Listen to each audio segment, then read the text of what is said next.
හයි guys ඔන්න අද සුපුරුදු පරිදි අපි ප්‍රෝග්‍රෑම් එක හමු වෙනවා ඡන්දෙත් සමගම ඡන්ද උණුසුමත් සමගම දැන් මේ මිනිසුන් කියන කතා. ඉතින් ඒකත් එක්ක ඇත්තට මේ මාතෘකාව ගන්න අපි හිතා ගන්න බැරි විදිහට මේ සෝෂල් මීඩියා එකේ ෂෙයා වෙන පෝස්ට් සම්බන්ධයෙන්. ඉතින් මේ පෝස්ට් ඇත්තටම මේ ආකාරයෙන් නිර්මාණය කරලා තියෙන දේවල් එක තමයි අද අපි පොඩ්ඩක් මේ කතා කරන්න හදන්නේ. මොකද්ද විශේෂයෙන්ම තියෙනවා මේ හැමතැනම ෂෙයා වෙන පෝස්ට් එකක් තමයි මේ නරි රංචු පිටින් ආවට සිංහයා ඉන්නේ තනියම කියලා. ඉතින් මේ පෝස්ට් එකත් එක්ක ඇත්තටම කතා කරද්දී කතාව ඇත්ත. කතාව බොරු නෙමෙයි කතාව ඇත්ත.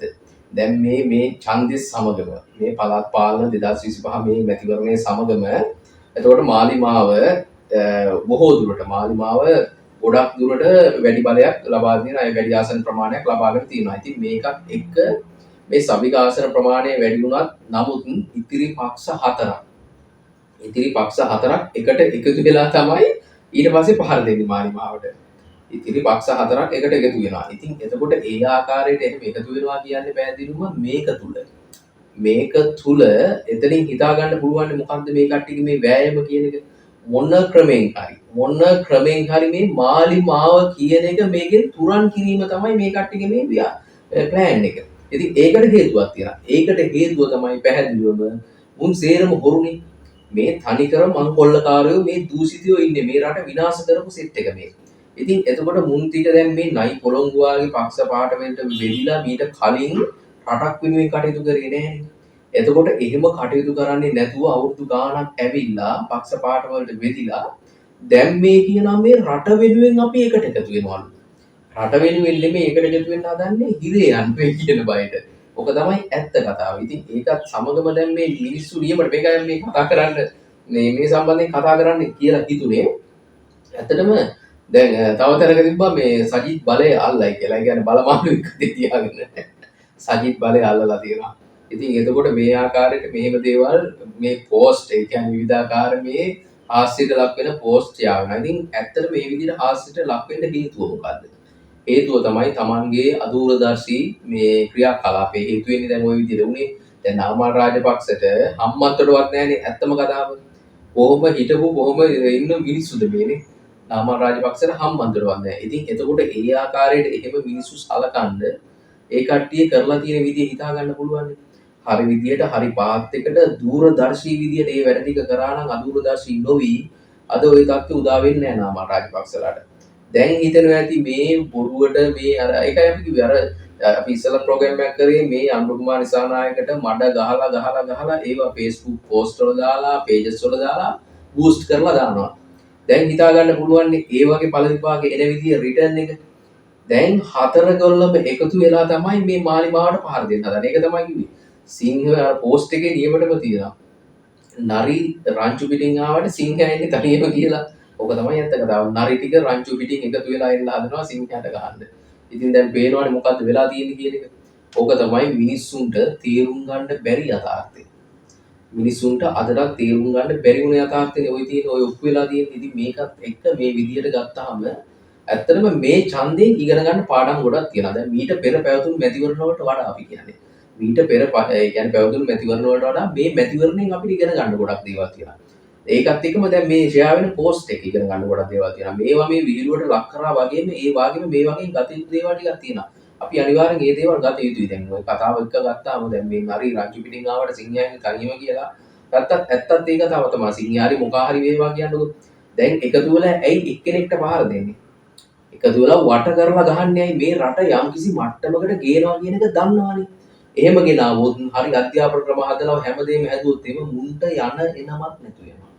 ඒ කියන්නේ ඔය පක්ෂවලට යන එනමක් නැති වෙනවානේ. මුන් හොරු කියලා රෙජිස්ටර් වෙන එක වෙනවම තමයි. මුන් හොරකම් කරපුවා මාටි නම් මුන්ට ඉදිරියට කොහොමද දැන් ඉදිරියට අනාගතයක් නැහැ කියන එක දැම්මම ඔප් වෙලානේ. දැන් හැමදාම ওই පක්ෂ හතර එක්කම යන්න බෑනේ. මේ පළාත් පාලන මැතිවරණ ওই විදිහට ගියාට පක්ෂ හතර එක්කම යන්න බෑ. ඕක තමයි ඇත්ත කතාව. ඉතින් එතකොට මේ ওই විදිහට එහෙම තිබුණාට දැන් මේකේ නමත් වෙනස් කරන්න වෙයි ඉස්සරහට. නමත් වෙනස් කරන්න වෙයි.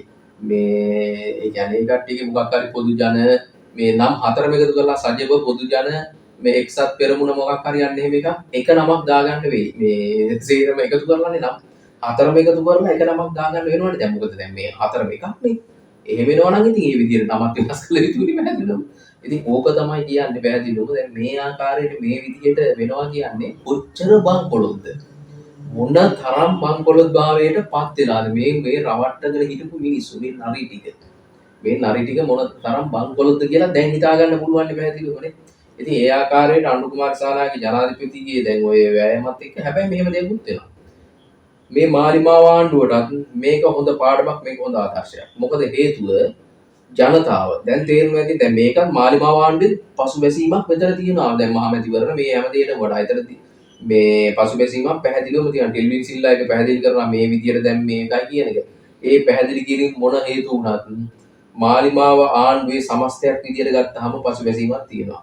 ඒක තමයි ඇත්ත කතාව. ඒ කියන්නේ ජනාධිපතිවරණ මහමැතිවරණ එක්ක මේක සංසන්දනය කරන්න බැරි බව දන්නවා. නමුත් ඒ සමස්තයක් විදියට ගත්තාම මේ පසුබැසීමට හේතුව තමයි පැහැදිලිවම මේ ආණ්ඩුව මේ මාස 6ට හෝ 7ට කරපු වැඩ ප්‍රමාණය ජනතාවට ඕකේ නැහැ කියන එක. ඒක තමයි ඇත්ත කතාව. හොරු අල්ලනවා කිව්ව අල්ලපු හොරෙක් නැහැ. ඉතින් එතකොට ඒ විදියට ඒ දේවල් එහෙම සිදු වෙද්දී ජනතාව ප්‍රතික්ෂේප කරන්න යන්නේ පොඩි කාලේ අපි ඉස්සෙල්ලත් කිව්වේ. ජනතාව මේ දැන් මේ මාලිමාව වටා එකතු වෙලා ඉන්න ජනතාව ඉන්නේ මේ තමන්ගේ නායකයා වහලා විදියට වහල් භාවයෙන් කටයුතු කරන්න නෙමෙයි. මෙහෙම කරද්දී ශනිකව වෙනස් වෙන ජනතාවක් තමයි මාලිමාවට දැන් එකතු වෙලා ඉන්නේ. ඒ නිසා තමයි තමන්ගේ පාත් එක මේ රට ඒ කියන්නේ ගොඩ ගන්න පුළුවන් හරිම මාර්ගය කියන්න ඕනි ජනතාවට. එතකොට තමයි ජනතාව මේ පක්ෂේ සමග රැඳිලා ඉන්නේ. ඉතින් කෙසේ හෝ වේවා මොන විදියට හරි මොන ක්‍රමයකට හරි දැන් මේක හොඳ පාඩමක් සියලු පක්ෂවලට. ඒ කියන්නේ නරින්ට වගේම සිංහලන්ට වගේම ඔය මොකාටත් මේක හොඳ පාඩමක් කියන එක තමයි ජනතාව කියන්නේ. ජනතාවට ඔය මොකා මොන විදිහට ආවත් වැඩක් නැහැ ජනතාවට. ජනතාව ඉන්නේ රට. ජනතාවට කවුරු මේකේ ජනාධිපති වුණත් වැඩක් නැහැ. කවුරු මේකේ බලය රඳා පවත්වුවත් වැඩක් නැහැ ජනතාවට. මොකද අපි ඡන්දෙ දෙන්නේ මේ රට වෙන්නේ. මොකෙක්වත් වෙනුවෙන් නෙමෙයි. මේකේ මේ වහල්ලු ඇති ඒ මූ වෙනුවෙන් අරු වෙනුවෙන් මෙහෙම ඡන්ද දෙනවා කියලා. ඒ වහල්ලු ගැන නෙමෙයි අපි කතා කරන්නේ ජනතාව ගැන.